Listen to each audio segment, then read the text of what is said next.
It was July 22nd, 1991, just before midnight in Milwaukee. Two police officers were flagged down in the street by a man in distress. He was handcuffed, one wrist dangling loosely.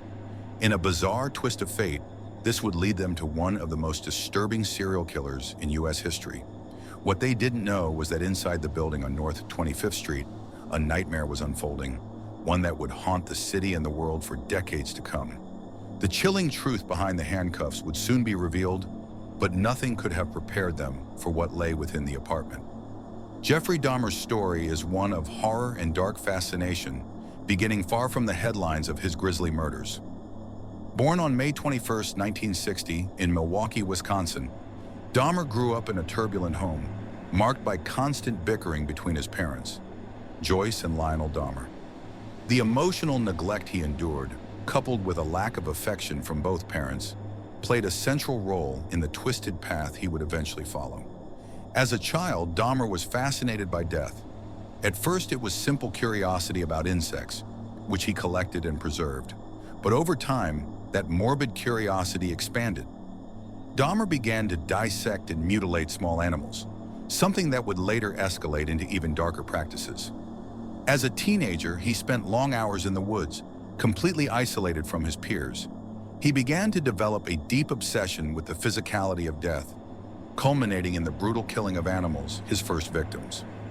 At school, Dahmer's isolation deepened. His classmates remember a quiet, awkward teenager who stood out for all the wrong reasons. He didn't connect with others, often laughing at the misfortunes of others, showing no empathy when kids cried or got hurt. This lack of connection, paired with his escalating fascination with death, painted a disturbing picture of a troubled soul. By the time Dahmer was 18, he had developed a full-blown dependence on alcohol, which helped him cope with the overwhelming isolation he felt. But this wasn't a typical rebellious phase. This was the beginning of a downward spiral that would spiral into murder. At this point, Dahmer was already sinking deeper into his fantasies, and the first spark of violence was just around the corner. In 1978, just months after his high school graduation, Dahmer picked up a hitchhiker named Stephen Hicks. Dahmer invited the 19-year-old to his house for drinks, and the two spent time together in the basement. However, when Stephen attempted to leave, Dahmer's need for control and companionship overtook him. In a fit of rage, Dahmer bludgeoned Stephen with a dumbbell, strangled him, and then disposed of his body. This was Dahmer's first murder, and he took the time to dismember Stephen's body, dissolving the flesh in acid and pulverizing the bones. This act marked the beginning of a terrifying spree of killings that would span over a decade. For years, Dahmer's killings were nearly undetected. He lured young men, some hitchhiking, some from local gay bars, into his apartment with promises of money, alcohol, or sexual favors. But once inside, Dahmer drugged them, strangled them, and then acted on his sadistic urges. What he did to their bodies was even more disturbing. Dahmer had a morbid fascination with necrophilia and cannibalism. He would sexually assault his victims, keep their body parts as trophies, and even eat their organs, claiming it was out of curiosity. But what shocked the world the most was his apparent lack of remorse. To him, it was just another part of his life, something he could control. It wasn't until 1991 that Dahmer's horrific secret was uncovered. The breaking point came when 14-year-old Konorak Synthesomphone managed to escape from Dahmer's apartment. Disoriented, drugged, and naked, Konorak was seen by a group of women who called the police. Dahmer quickly concocted a story, claiming that the boy was his lover, but the officers, believing Dahmer's calm demeanor, didn't investigate thoroughly. They escorted Konorak back to the apartment, where Dahmer continued to play the role of the apologetic partner. What followed was an unbelievable missed opportunity. The police left the apartment without seeing the gruesome remains of Dahmer's previous victims, including one decomposing body in plain sight. Konorak, left alone with Dahmer, was soon murdered. This brush with law enforcement was just the tip of the iceberg. Dahmer's ability to blend into society, living a double life as a quiet factory worker, enabled him to continue his killing spree largely undetected. His victims were mostly men of color or those who would be considered missing without much notice. This exploitation of society's indifference to certain communities allowed Dahmer to evade capture for so long.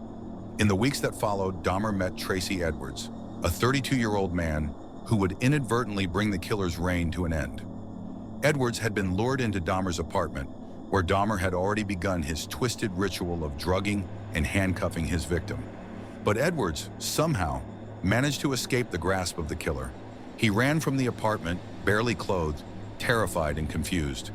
In a moment of pure luck, Edwards flagged down a police car, which led them back to the apartment. When police entered Dahmer's apartment, the scene that awaited them was nothing short of hellish. The officers found photos of dismembered bodies, a collection of human skulls, and even a refrigerator filled with body parts. Dahmer was arrested on the spot and confessed to his horrific crimes, giving detailed accounts of the 17 murders he had committed. The media frenzy that followed Dahmer's arrest was overwhelming. The story of the Milwaukee Cannibal made headlines around the world, with details of Dahmer's necrophilia and cannibalism taking center stage. His case quickly became a worldwide spectacle, drawing attention to the depths of human depravity. In 1992, Dahmer stood trial for his crimes. The prosecution painted a chilling picture of a methodical, calculating killer who operated in the shadows. While the defense argued that Dahmer was insane, the jury disagreed and found him guilty. Dahmer was sentenced to 15 consecutive life sentences with no possibility of parole. However, Dahmer's story didn't end with his sentencing. On November 28, 1994, Dahmer was killed in prison by fellow inmate Christopher Scarver, who reportedly saw Dahmer as a monster who deserved to die. Jeffrey Dahmer's story serves as a stark reminder that monsters don't always look monstrous. Behind his facade of normalcy, Dahmer's dark motives and capacity for evil went unnoticed by those around him for years. His reign of terror is a chilling testament to the darkness that can fester in the human psyche, lurking beneath the surface of everyday life. Even in the most unsuspecting places, evil can thrive, and sometimes it takes just one slip-up to expose the unimaginable.